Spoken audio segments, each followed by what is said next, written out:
Que se passe-t-il lorsqu'un héros, célébré pour son courage et sa présence magnétique à l'écran, se trouve confronté à des combats personnels qu'il ne peut remporter?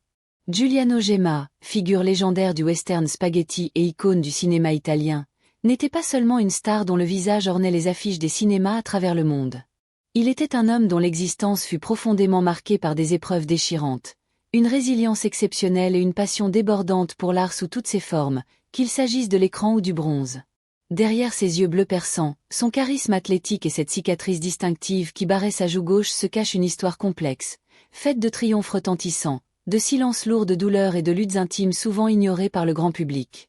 Son parcours, de l'enfant blessé par les vestiges de la guerre à l'acteur adulé qui a redéfini le genre du western italien, puis à l'artiste sculpteur exprimant ses émotions à travers des œuvres intemporelles, est une fresque humaine qui transcende les feux des projecteurs. Cette histoire n'est pas seulement celle d'une célébrité, mais celle d'un homme qui a transformé ses blessures en force, ses rêves en réalité, et ses chagrins en création d'une beauté poignante.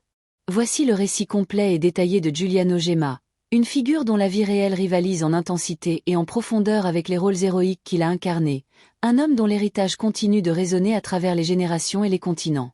Né le 2 septembre 1938 dans la vibrante et tumultueuse ville de Rome, Giuliano était le fils unique de Domenico Gemma, un ouvrier d'usine originaire de Ceprano, une petite ville nichée dans la vallée latine de la province de Frosinone, et d'Agostina Chiarini, une femme au foyer née à Reggio Emilia, dans la région verdoyante de l'Émilie-Romagne.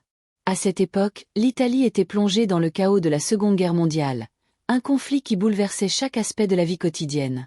Les sirènes des raids aériens déchiraient la nuit, les pénuries alimentaires pesaient sur les foyers, et la peur d'un avenir incertain imprégnait les cœurs. Dans ce contexte de tourmente, les parents de Giuliano prirent une décision déchirante, mais qu'ils jugeaient nécessaire pour protéger leur fils unique, l'envoyer vivre chez ses grands-parents maternels à Reggio Emilia, loin des dangers des bombardements qui menaçaient la capitale. Ce choix, bien qu'il ait séparé la famille, témoignait de leur amour profond et de leur désir de préserver la vie de leur enfant dans une période où la sécurité était une denrée rare. À Reggio Emilia, dans la campagne paisible et vallonnée de l'Émilie-Romagne, le jeune Giuliano découvrit un monde qui semblait à l'abri des horreurs de la guerre. Les champs dorés s'étendaient à perte de vue, les fermes modestes dégageaient une chaleur rustique, et les rivières serpentaient doucement à travers les paysages bucoliques. Là, loin des rues bondées et des tensions de Rome, Giuliano goûta à une liberté presque idyllique. Il passait ses journées à courir à travers les prairies, à grimper aux arbres, à explorer les sentiers poussiéreux et à jouer avec les enfants du village, savourant une insouciance que peu d'enfants pouvaient connaître en ces temps troublés. Pourtant, même dans cette enclave rurale, les cicatrices invisibles de la guerre persistaient, tapies sous la surface de cette apparente sérénité. Un après-midi ensoleillé de 1946, alors qu'il n'avait que 8 ans, Giuliano, curieux et intrépide, explorait un champ près de la maison de ses grands-parents, inconscient du danger qui se dissimulait sous l'herbe. Une bombe non explosée, vestige oublié du conflit mondial, gisait là, silencieuse, invisible, mortelle. Sans aucun avertissement, l'engin détonna dans une explosion assourdissante qui brisa la quiétude de la campagne. Un éclat de métal acéré déchira la joue gauche de Giuliano, laissant une blessure béante qui inonda son visage de sang. La douleur fut immédiate, fulgurante, et les cris des enfants autour de lui emplirent l'air, ajoutant à la panique du moment. Ses grands-parents, alertés par la déflagration, accoururent, le cœur saisi d'une terreur indescriptible. Ils le transportèrent en urgence chez le médecin le plus proche, dans une course désespérée contre le temps. Le trajet, chaotique sur les routes de campagne, fut un calvaire, chaque secousse ravivant la douleur de l'enfant. Par un miracle que ses grands-parents attribuèrent à la Providence, Giuliano survécut à cet accident qui aurait pu lui coûter la vie. Les soins d'urgence, bien que rudimentaires dans le contexte de l'après-guerre, permirent de stabiliser son état, mais la blessure laissa une cicatrice profonde et visible sur sa joue gauche, une marque qui allait l'accompagner pour le reste de ses jours. Cette cicatrice devint un symbole ambivalent, à la fois un rappel de la fragilité de la vie et une preuve de la résilience d'un enfant confronté à l'horreur. Dans les mois qui suivirent, cette blessure physique pesa lourdement sur le jeune Giuliano. Il était mal à l'aise, évitant les miroirs où son reflet lui renvoyait cette marque indélébile. Les regards curieux des autres enfants, parfois accompagnés de moqueries innocentes mais cruelles, accentuaient son sentiment de différence. Il se sentait marqué, non seulement par la cicatrice, mais par une expérience que peu de ses camarades pouvaient comprendre. Dans les moments de solitude, il se demandait si cette blessure le définirait à jamais, s'il serait toujours perçu comme « le garçon à la cicatrice ». Pourtant, Avec le temps, et grâce au soutien de sa famille, il apprit à accepter cette marque comme une partie intégrante de lui. Ce qui était autrefois une source de honte devint une caractéristique distinctive, un trait qui, des années plus tard, captiverait les spectateurs du monde entier. Dans une industrie cinématographique souvent obsédée par la perfection physique, la cicatrice de Giuliano apportait une authenticité brute, une rugosité qui racontait une histoire avant même qu'il n'ouvre la bouche. À l'adolescence, Giuliano trouva dans le sport un refuge et un moyen de transformer sa douleur en force. La boxe devint sa passion première, un exutoire où il pouvait canaliser ses émotions complexes, la colère, la frustration, la détermination dans des mouvements précis et puissants. Il s'entraînait avec une discipline presque obsessionnelle dans des salles modestes de Reggio Emilia, où l'odeur de la sueur, du cuir des gants et du bois usé des rings emplissait l'air. Chaque coup donné, chaque esquive maîtrisée était une manière de reprendre le contrôle, de prouver qu'il était plus fort que les blessures du passé. Il participa à des tournois locaux, affrontant des adversaires avec une ténacité qui impressionnait même les entraîneurs les plus aguerris. Ses victoires, souvent remportées par sa rapidité et son intelligence tactique, lui valurent le respect de ses pairs et renforcèrent sa confiance en lui. Outre la boxe, il excella en gymnastique et en athlétisme, développant une agilité et une force physique qui allaient devenir des atouts majeurs dans sa carrière cinématographique. Ces disciplines, exigeantes et rigoureuses, lui apprirent la persévérance, la précision et la capacité à surmonter l'adversité, des qualités qui se reflèteraient plus tard dans ses performances à l'écran.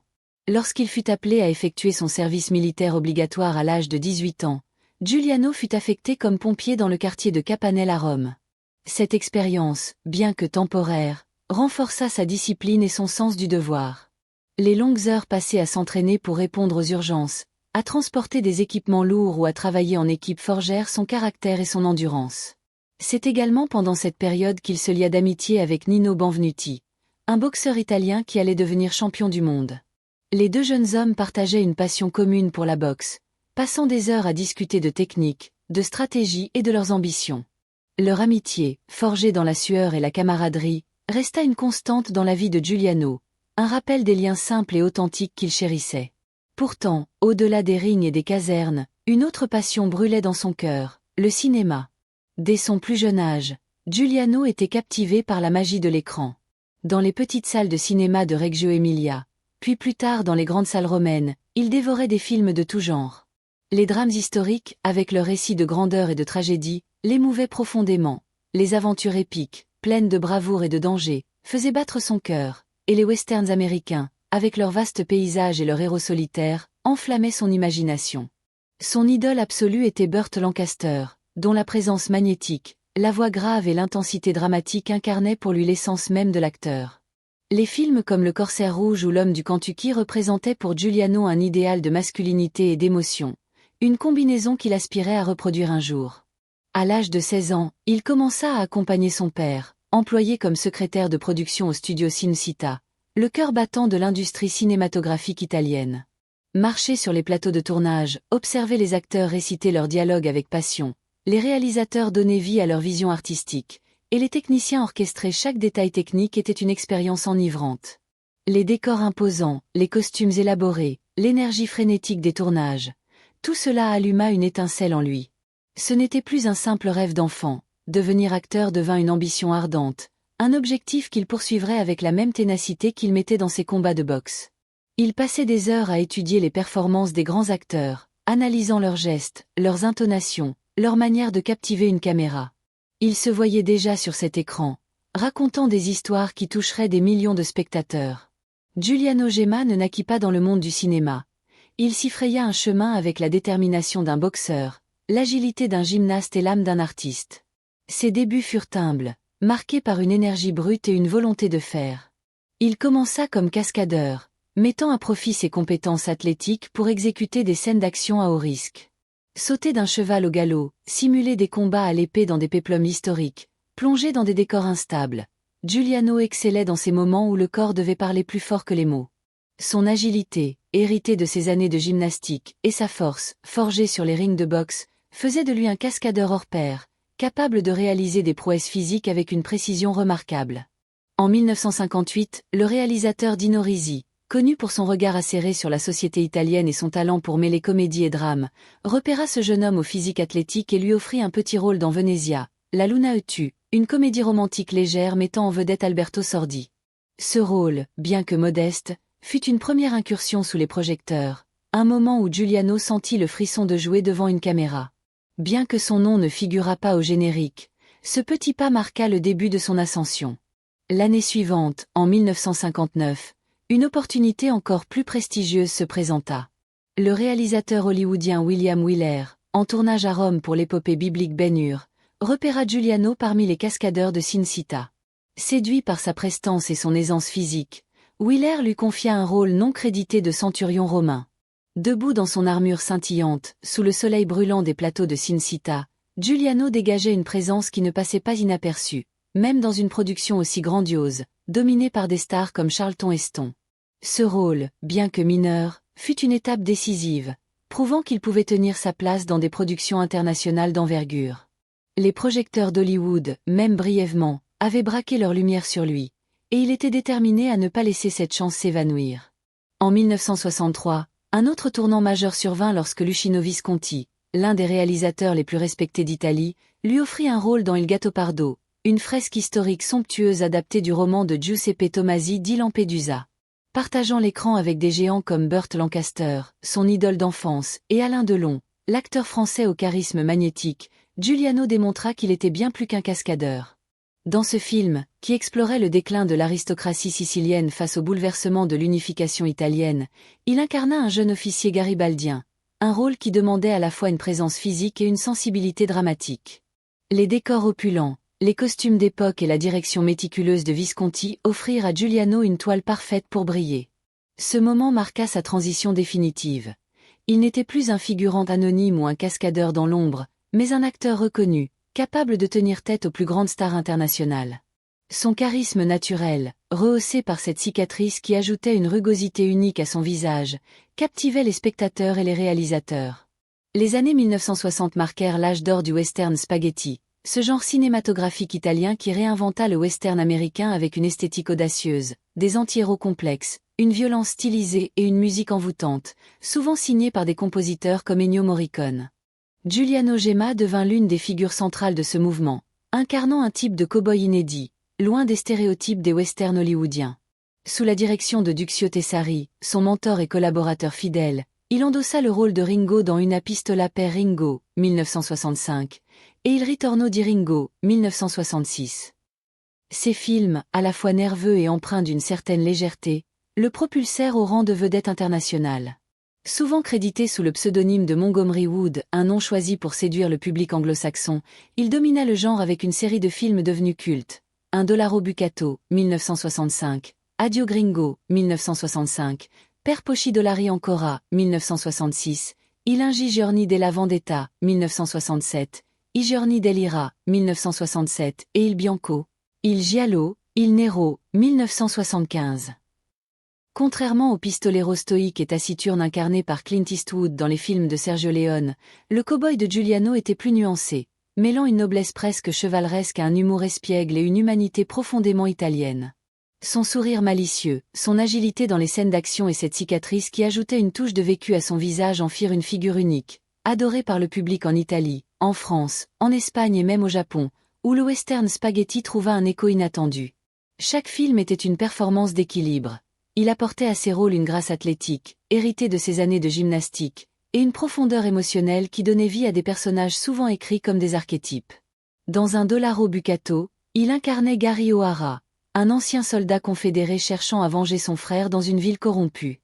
Le film, avec ses duels tendus et ses paysages arides, mettait en valeur son aisance dans les scènes d'action, mais aussi sa capacité à transmettre la douleur d'un homme hanté par la perte. Dans I giorni dell'ira, il jouait Scott Murray, un jeune homme naïf formé par un pistolero expérimenté, incarné par Lee Van Cleef, dans un récit d'apprentissage teinté de tragédie. Leur alchimie à l'écran, mêlant respect et rivalité, fit de ce film un classique du genre.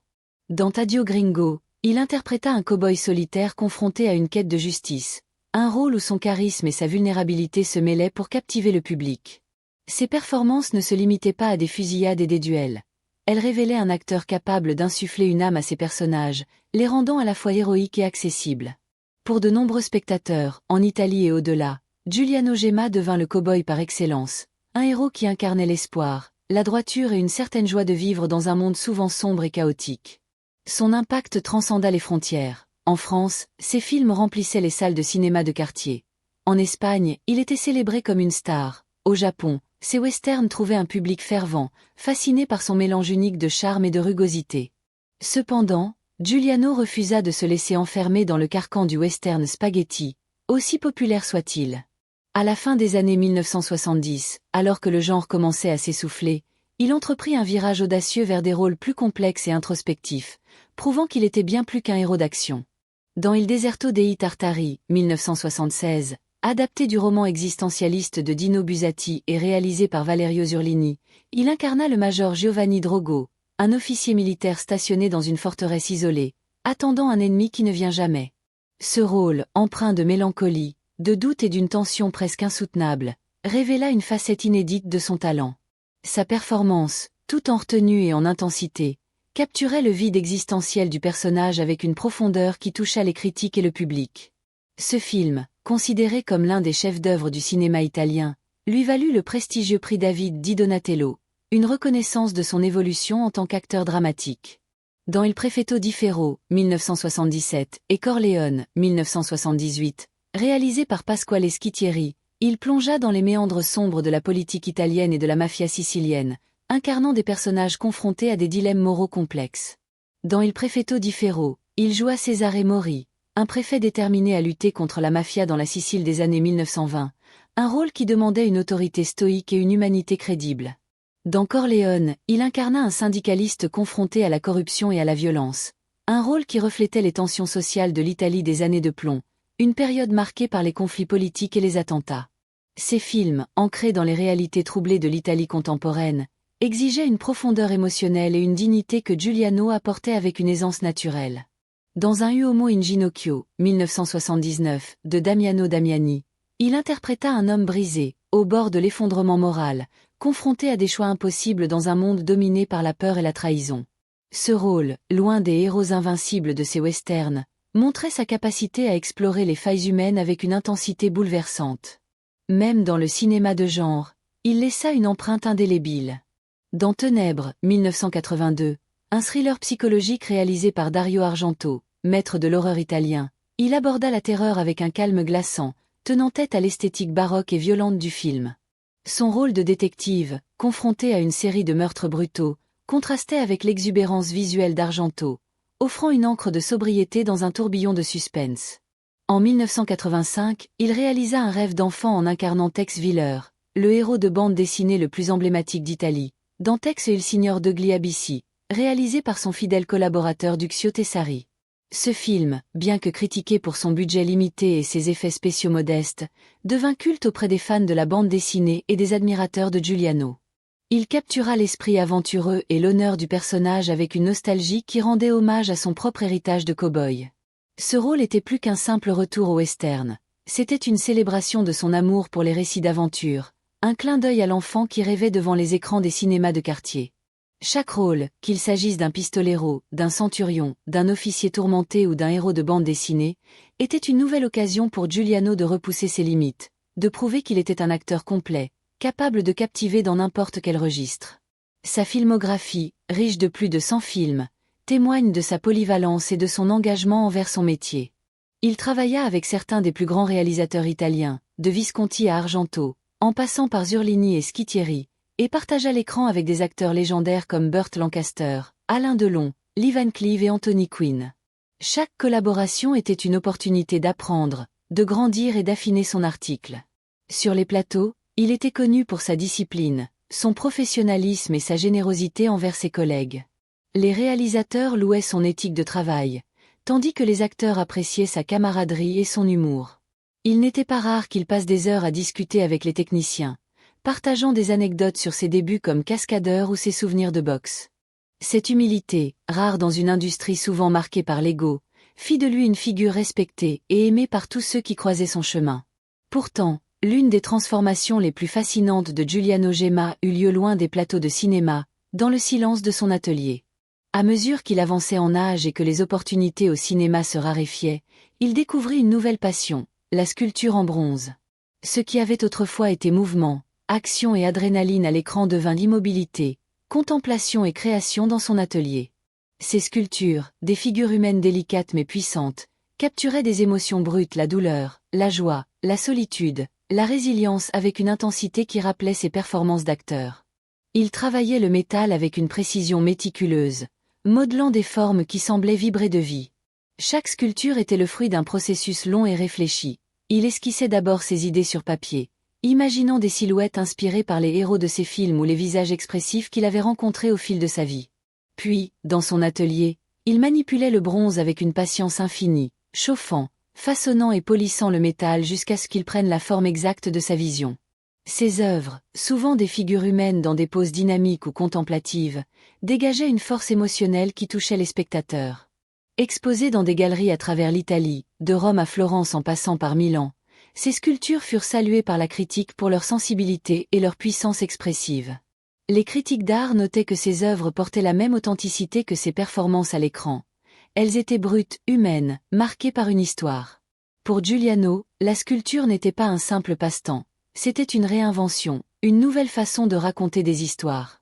Dans son atelier, entouré d'outils, de blocs de bronze et de l'odeur métallique du travail manuel, il trouvait une forme de paix, un espace où il pouvait explorer les facettes les plus intimes de son âme. Ses sculptures, souvent inspirées par les figures héroïques, les visages marqués par la vie ou les émotions universelles, devinrent une extension de son héritage artistique, une manière de laisser une trace tangible de son imagination. Cette transition vers l'art visuel était d'autant plus remarquable qu'elle survenait à une période où beaucoup d'acteurs de sa génération se retiraient ou se contentaient de rôles mineurs. Giuliano, lui, refusait de s'effacer. Il continuait de créer, de s'exprimer, de chercher de nouvelles façons de toucher le public. Malgré la gloire internationale et les projecteurs, Giuliano resta profondément attaché à ses racines. Il revenait régulièrement à Ceprano, la petite ville de la province de Frosinone où ses parents avaient leurs origines. Là, parmi les collines verdoyantes de la vallée latine, il retrouvait un sentiment d'ancrage, loin du tumulte de la célébrité. Les habitants de Ceprano, qu'il avait vu grandir à travers ses films projetés dans les cinémas locaux, l'accueillaient avec une chaleur sincère, comme un fils prodigue revenu au bercail. Il aimait se promener dans les rues pavées, s'arrêter pour discuter avec les anciens, écouter leurs histoires de l'après-guerre ou partager des souvenirs de son enfance.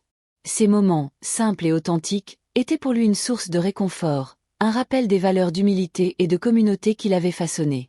Même au sommet de sa carrière, alors qu'il était reconnu dans le monde entier, il restait accessible, toujours prêt à offrir un sourire, une poignée de main ou une parole aimable. Cette simplicité, cette générosité naturelle, faisait partie intégrante de son caractère et le rendait aimé non seulement comme acteur, mais comme homme. Sa vie privée, bien que moins exposée que sa carrière, fut marquée par des amours passionnés, des relations complexes et des tragédies déchirantes. Jeune homme, Giuliano dégageait un charisme irrésistible. Avec sa silhouette athlétique, ses yeux bleus perçants et cette cicatrice qui ajoutait une touche de mystère à son visage, il attirait naturellement l'attention. Dans les années 1960 et 1970, au plus fort de sa gloire, il fut lié sentimentalement à des actrices célèbres comme Ursula Andress, l'icône suisse sensuelle connue pour son rôle dans James Bond contre Dr. No, et Stefania Sandrelli, dont la grâce fougueuse captivait le cinéma italien. Ces liaisons, bien que médiatisées, n'étaient pas de simples histoires de tabloïds. Elles reflétaient l'aura romantique presque mythique de Giuliano, un homme dont le charme à l'écran se prolongeait dans la vie réelle. Ses collègues féminines décrivaient souvent son mélange de force et de douceur, une combinaison qui le rendait irrésistible. Pourtant, au-delà de ses romances éphémères, son cœur appartenait avant tout à Natalia Roberti, sa première épouse. Leur mariage, célébré dans la discrétion, loin des projecteurs et des tapis rouges, fut un havre de paix dans un monde souvent chaotique. Natalia, étrangère au milieu du cinéma, apportait une stabilité essentielle à la vie de Giuliano. Ensemble, ils eurent 2 filles, Giuliana et Vera, et pendant de nombreuses années, leur famille fut un refuge d'amour et de sacrifices partagés. Natalia jouait un rôle central, élevant leurs filles loin des médias, protégeant leur intimité dans un univers où la vie privée des stars était souvent exposée. Dans des interviews rares, Giuliano confiait que, malgré les absences fréquentes imposées par ses tournages à travers l'Italie et l'Europe, Natalia était celle qui maintenait l'équilibre de leur foyer. Elle gérait les défis du quotidien avec une force tranquille, permettant à Giuliano de se consacrer à sa carrière tout en sachant que sa famille était entre de bonnes mains. Giuliana, l'aînée, choisit une vie loin des feux de la rampe, préférant la discrétion à la célébrité. Vera, née en 1970, suivit un chemin différent, embrassant le monde du cinéma avec une audace qui rappelait celle de son père. Enfant, Vera grandit sur les plateaux de tournage, entourée de caméras, de scripts et des grandes figures du cinéma italien que fréquentait son père. Elle fit ses débuts à l'écran à ses côtés dans Grande Attacco, 1978, un film de guerre où leur complicité naturelle transparaissait à l'écran. Au fil des années, Vera s'imposa comme une actrice et personnalité audacieuse, anticonformiste et farouchement loyale à l'héritage de son père.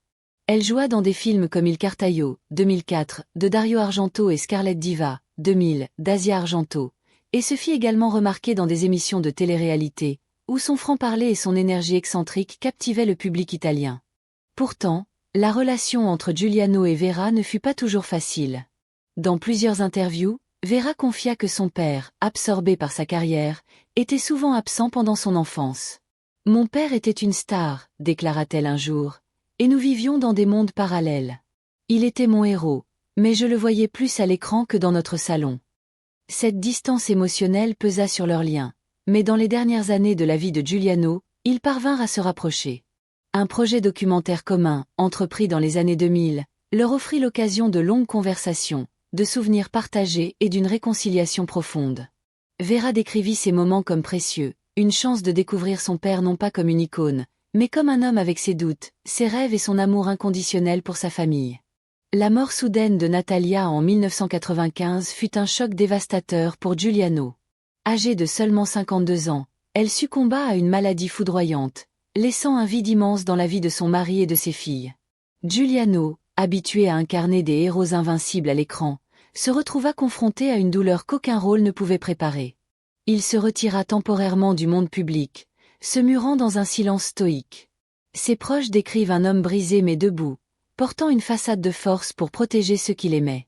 Cette perte marqua un tournant dans sa vie, le poussant à réfléchir sur ce qui comptait vraiment, la famille, l'art, l'héritage qu'il laisserait derrière lui.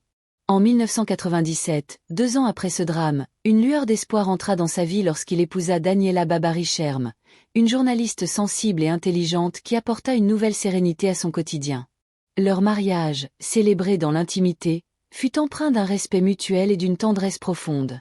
Ils s'installèrent à Cervetri, une petite ville proche de Rome, connue pour son riche héritage étrusque et son atmosphère paisible. Daniela, avec sa finesse et sa compréhension, soutint les passions artistiques de Giuliano, l'encourageant dans sa sculpture et lui offrant un foyer aimant, un refuge après les tempêtes de sa vie. Leur maison à Cervetri, entourée de jardins tranquilles, devint un lieu où Giuliano pouvait se ressourcer, loin des exigences de la célébrité. Bien qu'ils n'aient pas eu d'enfants ensemble, leur union fut une source de stabilité et de bonheur, une seconde chance d'aimer après une perte si douloureuse. À Cervetri, Giuliano trouva un équilibre entre sa vie publique et privée. Il passait des heures dans son atelier, sculptant des œuvres qui capturaient l'essence de l'expérience humaine, mais il continuait également à honorer ses racines. Il revenait régulièrement à Ceprano, où les habitants l'accueillaient comme l'un des leurs, partageant des repas simples, des histoires du passé et des rires chaleureux. Ces visites étaient pour lui une manière de rester connecté à ses origines, de se rappeler d'où il venait, même après des décennies de gloire internationale. Cette humilité, cette capacité à rester ancré malgré les projecteurs, était l'une des qualités qui le rendaient si aimé. Ses collègues décrivaient un homme qui, même au sommet de sa carrière, prenait le temps d'écouter, de plaisanter, de partager. Sur les plateaux, il était connu pour sa ponctualité, son professionnalisme et sa générosité envers les équipes techniques, souvent négligées dans l'industrie. Il n'était pas rare qu'il s'arrête pour discuter avec un éclairagiste ou un machiniste, partageant des anecdotes sur ses débuts comme cascadeur ou ses souvenirs de boxe. Cette authenticité, rare dans un monde souvent dominé par l'ego, fit de lui une figure respectée et chérie par tous ceux qui croisaient son chemin. Le 1er octobre 2013, à l'âge de 75 ans, la vie de Giuliano Gemma s'arrêta brutalement dans un accident de voiture à Cervetri. Ce jour-là, alors qu'il conduisait sa Toyota Yaris sur une route familière, il entra en collision frontale avec une BMW à l'intersection de la Via del Sasso et de la Via dell'Isambron. L'impact fut violent, détruisant l'avant de sa voiture. Malgré la gravité de l'accident, Giuliano resta conscient dans les premiers instants, trouvant la force d'appeler Daniela pour la rassurer. « Ne t'inquiète pas, lui dit-il d'une voix calme, je me suis juste fait mal à la jambe. » Ces mots, empreints de son stoïcisme habituel, cachait la réalité de ses blessures. Son état se détériora rapidement, et les secours, bien que rapides à arriver, ne purent le stabiliser sur place. Transporté d'urgence à l'hôpital San Paolo de Civitavecchia, il succomba à un arrêt cardiaque peu après son arrivée, entouré de médecins impuissants face à l'ampleur de ses blessures internes. La nouvelle de sa mort, annoncée dans les heures qui suivirent, plongea l'Italie dans un deuil national. Les journaux télévisés interrompirent leur programme pour rendre hommage à l'icône, les journaux publièrent des nécrologies émouvantes, et les réseaux sociaux furent inondés de messages de fans bouleversés. Alessandro Gassman, acteur et ami, le décrivit comme une personne noble et généreuse, un homme dont la présence illuminait chaque pièce. Le cinéaste Giulio Baz, qui avait travaillé avec lui, écrivit un hommage poignant. « Tu chevaucheras à jamais dans le ciel, mon ami. Ton sourire restera avec nous. » Des centaines de fans, sur des plateformes comme Facebook, partagèrent des souvenirs personnels, décrivant comment les films de Giuliano avaient marqué leur enfance, leur adolescence ou leur vie adulte. Pour beaucoup, il n'était pas seulement une star. Il était comme un membre de la famille, un héros familier dont les aventures avaient rythmé leur vie. Une veillée publique fut organisée au Campidoglio, le cœur historique et administratif de Rome, où des milliers de personnes, des professionnels du cinéma aux admirateurs anonymes, se réunirent pour lui rendre hommage. Acteurs, réalisateurs, amis de longue date et habitants de Rome vinrent partager leurs souvenirs, déposer des fleurs et allumer des bougies en sa mémoire. Ses funérailles, célébrées le 7 octobre 2013 à l'église Santa Maria dei Miracoli sur la Piazza del Popolo, un lieu chargé de symbolisme dans la culture romaine, furent un moment d'émotion intense. Dans un geste poignant, son cercueil fut porté par une équipe de pompiers, un hommage émouvant à ses années de service militaire comme pompier à Capanel. Ce détail, rappelé avec une délicatesse particulière, donna une profondeur intime à la cérémonie, liant son passé modeste à sa stature de légende. Giuliano fut inhumé au cimetière de Prima Porta à Rome, dans le caveau familial, entouré de la paix et de l'histoire de sa ville natale, un lieu où il pouvait reposer après une vie si riche et tumultueuse. À sa mort, Giuliano était encore actif, venant de jouer un rôle discret mais charmant dans Rome with Love, 2012, de Woody Allen, où il incarnait un gérant d'hôtel avec une élégance naturelle et un sourire qui rappelait ses rôles de jeunesse. Ce film, une comédie romantique légère tournée dans les rues de Rome, fut une sortie discrète mais appropriée pour un homme dont la carrière avait couvert un spectre aussi vaste, des péplums épiques au drame introspectif en passant par les westerns spaghetti qui firent sa légende. Sa filmographie, riche de plus de 100 films, témoigne de sa polyvalence et de son engagement envers son métier. Il travailla avec certains des plus grands réalisateurs italiens, de Luchino Visconti à Dario Argento, en passant par Valerio Zurlini, Pasquale Schitieri et Duccio Tessari, et partagea l'écran avec des acteurs légendaires comme Burt Lancaster, Alain Delon, Lee Van Cleef, Anthony Quinn et Claudia Cardinal. Chaque collaboration était une opportunité d'apprendre, de grandir et d'affiner son article. Sur les plateaux, il était connu pour sa discipline rigoureuse, son professionnalisme exemplaire et sa générosité envers ses collègues. Les réalisateurs louaient son éthique de travail, sa capacité à mémoriser des dialogues complexes et à exécuter des scènes d'action avec une précision d'horloger. Les acteurs, de leur côté, appréciaient sa camaraderie, son humour et sa capacité à créer une atmosphère détendue, même dans les moments de tension. Il n'était pas rare qu'il passe des heures à discuter avec les techniciens, partageant des anecdotes sur ses débuts comme cascadeur, ses combats de boxe ou ses souvenirs des plateaux hollywoodiens. Cette humilité, cette capacité à rester connecté aux autres, fit de lui une figure respectée et chérie par tous ceux qui croisaient son chemin. Ses sculptures, exposées dans des galeries à travers l'Italie, de Rome à Florence en passant par Milan et Turin, témoignent de sa créativité sans limite. Chaque œuvre était une histoire en soi, une exploration des émotions humaines à travers le métal. Ses figures, souvent inspirées par les héros qu'il avait incarnés ou par les visages marqués par la vie qu'il avait rencontrée, dégageaient une force émotionnelle qui touchait les spectateurs. Les critiques d'art notaient que ses sculptures portaient la même authenticité que ses performances à l'écran. Elles étaient brutes, humaines, marquées par une histoire.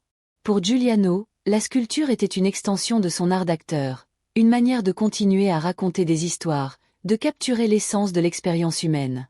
Dans son atelier à Cervetri, entouré d'outils, de blocs de bronze et de l'odeur métallique du travail manuel, il trouvait une forme de paix, un espace où il pouvait explorer les facettes les plus intimes de son âme.